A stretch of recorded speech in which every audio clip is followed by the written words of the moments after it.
Developments tonight on a Chelsea player. Yeah, interesting indeed. This broke around 6 o'clock this evening, the last hour. Chelsea forward Christopher Nkunku is a potential target for Manchester United in this window. Now, talks are understood to have been held between intermediaries about a move. Now, they don't want to sell Nkunku, but it is thought they would be tempted to do business for £70 million. Now, he's a player United are considering, but unlikely to meet that £70 million figure. We know Bayern Munich are interested, but that's a development tonight. Interest from Manchester United. Sky, it's clear that Chelsea are looking to trim their squad, some would say yet again. From an agent's perspective, how does it work?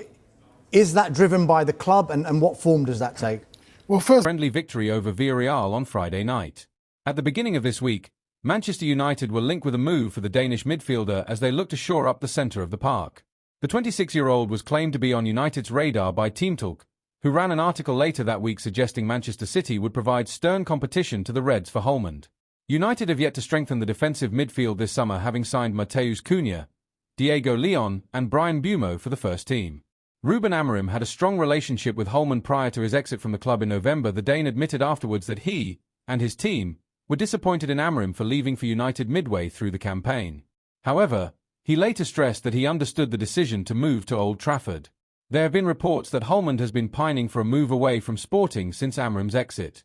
However, if this is the case, he is not letting it show on the pitch. Holmond scored and captained Sporting as they lifted their first silverware of the summer with a 1-0 victory over Villarreal. The Lisbon club lifted the trophy of 5 violins at full time, with the Dane leading the muted celebrations. Should United be interested in a move for Holmond this summer, they may find it difficult to get the deal done.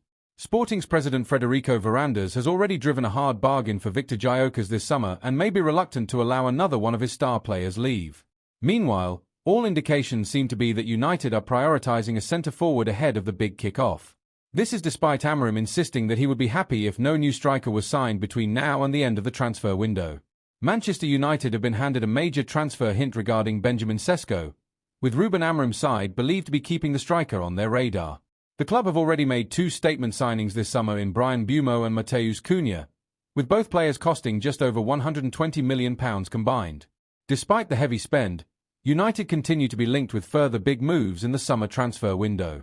Sesko has been on United's radar for the past few years, and it looks like the 22-year-old striker could be moving clubs ahead of next season. Amorim's team had wanted to sign Liam Delap in June but ultimately lost the battle to Chelsea, with Rasmus Højlund likely to leave the club this summer. A striker looks to be on United's radar, despite the Portuguese boss telling media on Friday that he was happy to start the season without a fresh centre-forward. Arsenal chose to sign Victor Gyökeres over Sesko, and Newcastle United have now made their interest in the Slovenian clear, with Alexander Isak's future in jeopardy. With a series of options open to Sesko, his agent, Elvis Bosanovic, has revealed where the 22-year-old would be willing to go, speaking earlier this summer. He said, "It's not correct to speak about the names of clubs that are interested in Sesko, but maybe it is right to clarify a few things. Let me tell you, Sesko is not competing with anyone. It's him versus him every day. We have a clear plan for the future and media speculation doesn't affect us. His numbers at his age are comparable to some strikers with already great careers.